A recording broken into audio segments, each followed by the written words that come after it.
സൗമ്യതയുടെ മാർഗം സ്വർഗത്തിലേക്കുള്ള മാർഗം തന്നെയാണോ എന്ന് പറയാമോ? കർത്താവായ യേശു ക്രിസ്തു പറഞ്ഞു, ഞാൻ സൗമ്യതയും താഴ്മയുമുള്ളവനാകുന്നു. എന്താണ് സൗമ്യത? താഴ്മയെ ഒരാളുടെ ഹൃദയത്തിൻ്റെ ആഴത്തിലുള്ള ഒരു മനോഭാവമെന്ന് വിശേഷിപ്പിക്കാം.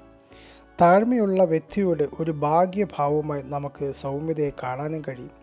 സൗമ്യതയുള്ള ഒരാൾ ശാന്തനും മൃദുസ്വഭാവവും പിടിവാശിയില്ലാത്തവനുമായിരിക്കും. തൻ്റെ ദൃഷ്ടിയിൽ താൻ എളിയവനായതുകൊണ്ട് തൻ്റെ എല്ലാ കാര്യങ്ങളും ദൈവത്തിൽ ഭാരമേൽപ്പിക്കുവാൻ നല്ല മനസ്സുള്ള ഉടമയായിരിക്കും. സൗമ്യതയുള്ളവരാണെങ്കിൽ മറ്റുള്ളവർ നമുക്കെതിരെ ആരോപണങ്ങൾ ഉന്നയിക്കുമ്പോൾ ഒട്ടും അസ്വസ്ഥരാകാതെ കാര്യങ്ങൾ ദൈവത്തിൻ്റെ മുമ്പാകെ സമർപ്പിച്ച് സ്തോത്രം ചെയ്തുകൊണ്ടിരിക്കുന്ന ഒരു വ്യക്തിയായിരിക്കും. ക്രിസ്തു യേശുവിൻ്റെ സൗമ്യത.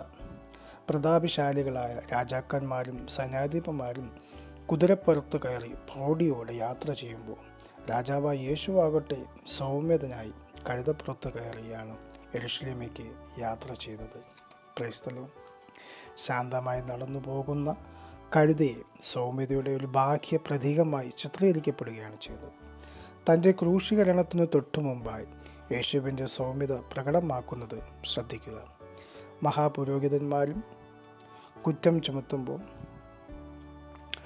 അവനൊന്നും ഉത്തരം പറയാതെ പീലാത്തോസ് കർത്താവിനോട് ചോദിക്കുന്നു, ഇവർ നിൻ്റെ നേരെ എന്തെല്ലാം സാക്ഷ്യം പറയുന്നു എന്ന് നീ കേൾക്കുന്നില്ലയോ എന്ന് ചോദിച്ചു. യേശു ഒരു വാക്കുപോലും ഉത്തരം പറയാതെ ഇരിക്കുമ്പോൾ നാട്ടുവാഴികൾ അത്യന്തം ആശ്ചര്യപ്പെടുകയാണ്.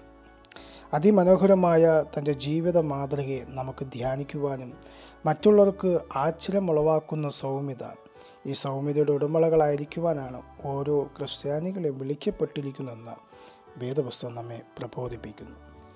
ഈ മാർഗത്തിന് മുന്നേറുന്നതിന് നമ്മെ തടയുന്നത് നമ്മളിലുള്ള നിഗളം, അഹങ്കാരം, ഉന്നതഭാവം എന്നിവ തന്നെയാണെന്ന് സംശയം വേണ്ട.